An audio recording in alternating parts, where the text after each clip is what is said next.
Installez maintenant l'application Français dans le monde sur votre mobile. La radio en direct et tous nos podcasts partout avec vous.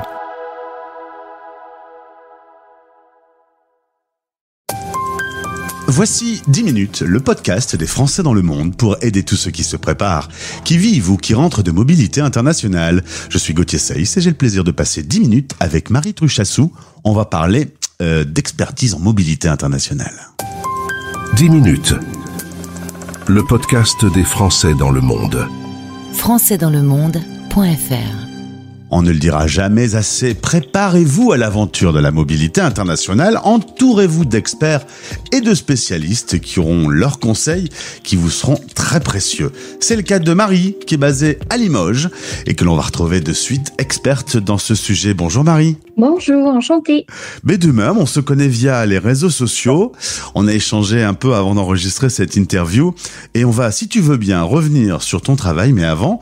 Commencer par l'origine, ta naissance, tes études à Limoges et cette passion assez vite pour l'international, l'idée qu'on puisse être tous différents, de partager des cultures, que ça soit une richesse. Comment tu sais que ça t'est venu, cette passion de l'international ?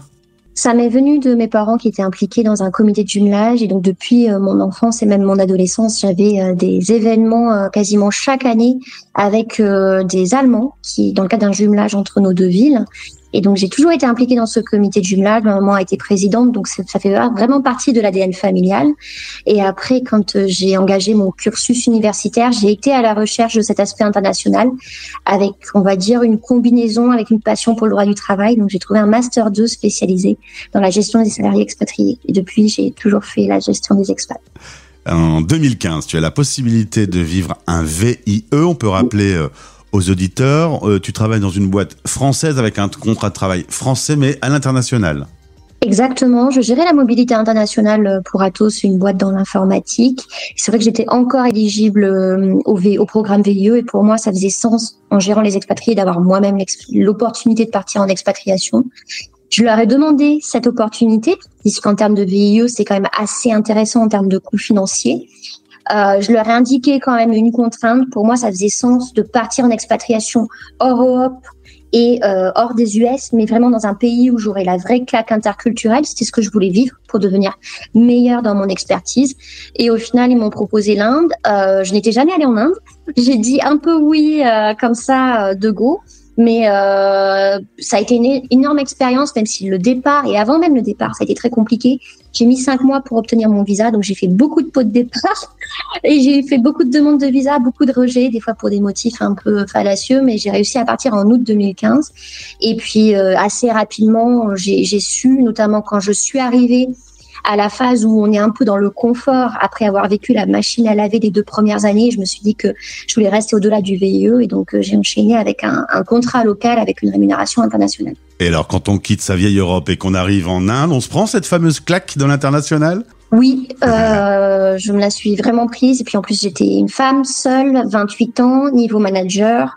Je me suis fait virer du board assez rapidement parce que ça ne plaisait pas trop qu'une femme aussi jeune arrive. Donc j'ai assez rapidement compris que l'environnement n'était pas le plus simple pour moi, qu'il allait falloir faire vraiment preuve de patience, de compréhension, que j'étais pas là non plus pour tout changer de suite. Donc c'est un positionnement à prendre par rapport à ça. Et puis surtout qu'il fallait que je commence à comprendre le pays.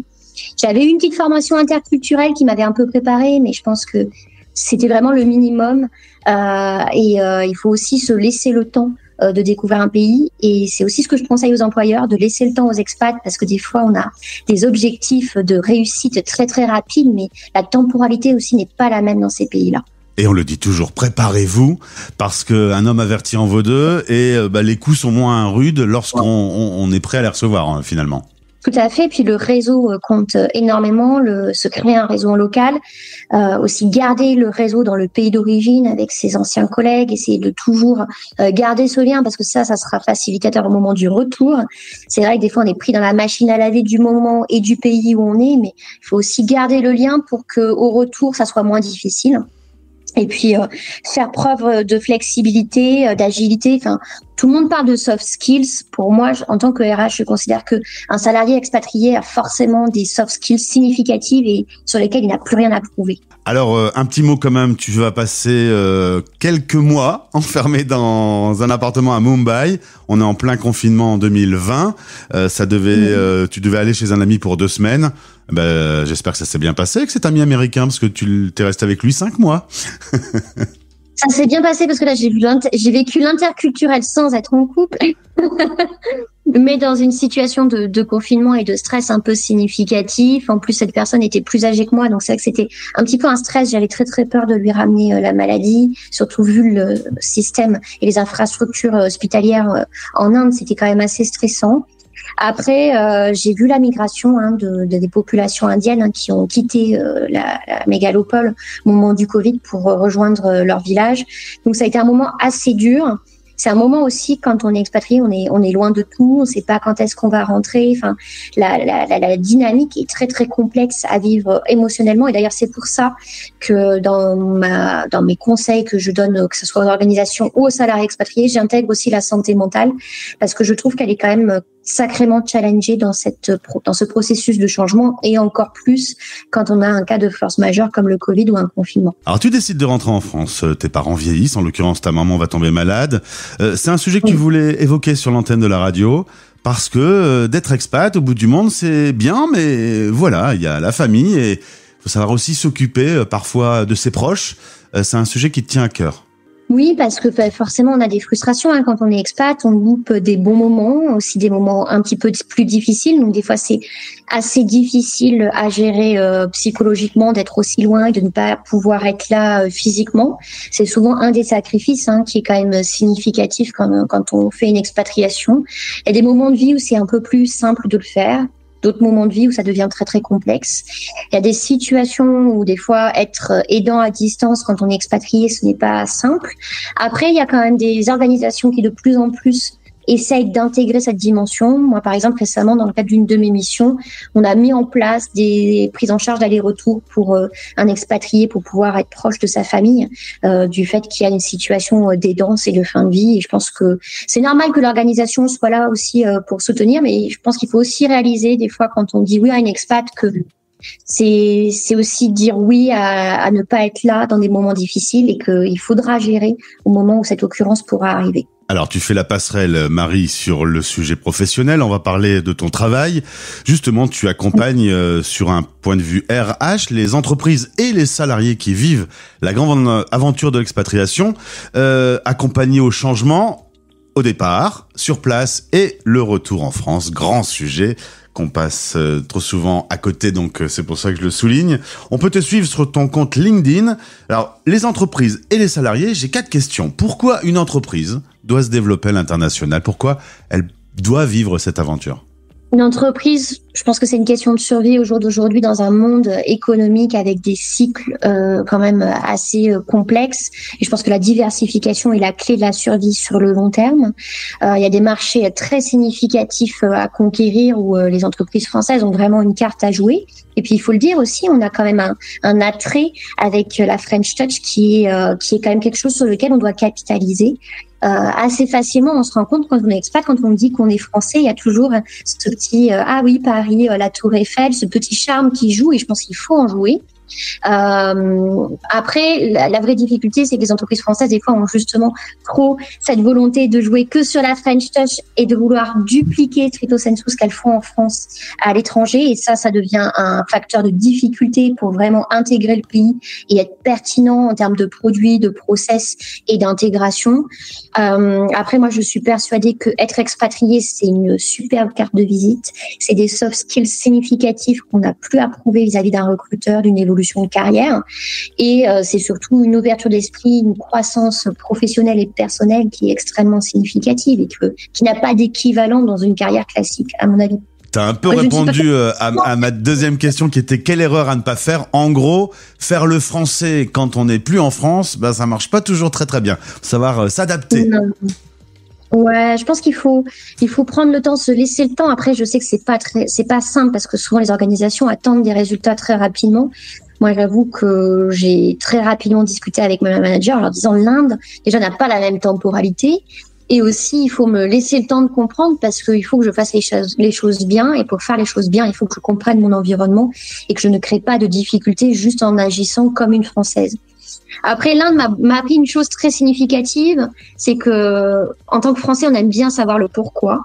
C'est nécessaire dans notre réflexion, sauf que l'Inde m'a appris à comprendre que des fois, ça sert à rien de savoir le pourquoi. Il faut juste comprendre comment ça marche. Il n'y a pas forcément un rationnel de manière absolue. Je pense qu'on est très lié à notre influence éducative par rapport à ça. Et donc, il faut aussi se laisser le temps de s'ajuster et de s'adapter. Et ça se fait pas du jour au lendemain. Donc, la cour de l'expat, elle est réelle. Et il faut la suivre au moment où on est en mesure d'évoluer avec elle. Si un salarié français maintenant nous écoute et se prépare à partir pour travailler dans son entreprise, mais hors de France, tu m'as dit hors antenne, attention à ne pas croire toujours ce que le RH va te dire. C'est dit par une RH, c'est culotté quand même. Ouais, après, je pense qu'il y a beaucoup de RH qui ne réalisent pas forcément toutes les problématiques législatives, logistiques qui sont générées par l'expatriation. Et c'est pas forcément du fait qu'ils veulent cacher, mais c'est aussi des fois par méconnaissance. Ils ne réalisent pas le problème, ils ne réalisent pas les difficultés. Donc, je pense que c'est important d'avoir quelqu'un qui est en mesure de vous dire au réel la difficulté qui peut émerger et de vous conseiller sur, OK, je pense qu'il faut que tu vas dans tel pays, je pense qu'il faut que tu demandes tel accompagnement, il faut que tu demandes un driver. Moi, par exemple, ma situation, je n'ai pas eu de driver en arrivant en Inde. La problématique, c'est qu'à l'époque, en 2015, Uber et Ola étaient encore très peu développés, le GPS ne marchait pas très bien et surtout, les chauffeurs ne savaient pas utiliser le GPS. Donc, ils attendaient que moi, je leur explique comment me rejoindre pour pouvoir me récupérer, sauf que je ne parlais pas hindi, je ne parlais pas marathi et eux ne parlaient pas anglais. Ah ouais. Et c'est vrai que j'ai eu une période de galère pendant 2 mois à vraiment mettre des fois 2 heures pour avoir un chauffeur le matin pour aller au boulot. Bon, après, au bout d'un moment, j'ai dit, il me faut un chauffeur. Je pense qu'on m'aurait orienté dès le départ en me disant, écoute Marie, il va falloir un chauffeur. J'aurais évité ce point de douleur. Et c'était de la fatigue physique, mentale. Et je pense que c'est exactement ce genre de situation. Et puis après aussi, il faut être réaliste. Quand on est arrivé sur place, le pouvoir de négociation est bien moindre qu'en anticipé en amont quand on négocie vraiment toutes les clauses. D'où le fait d'avoir un conseiller qui t'aide et te conseille sur tous ces points avant.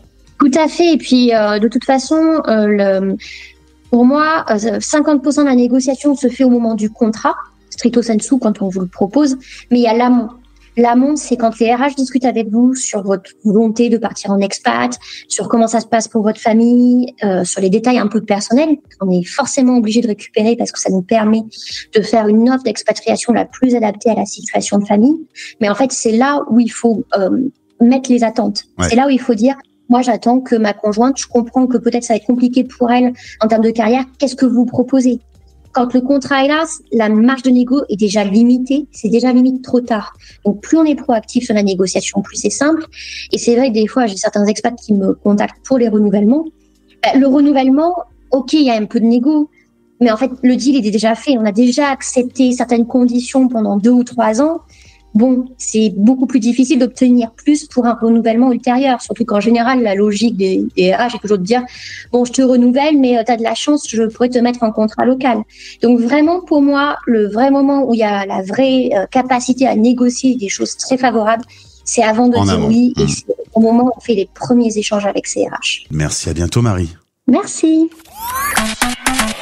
Français dans le monde.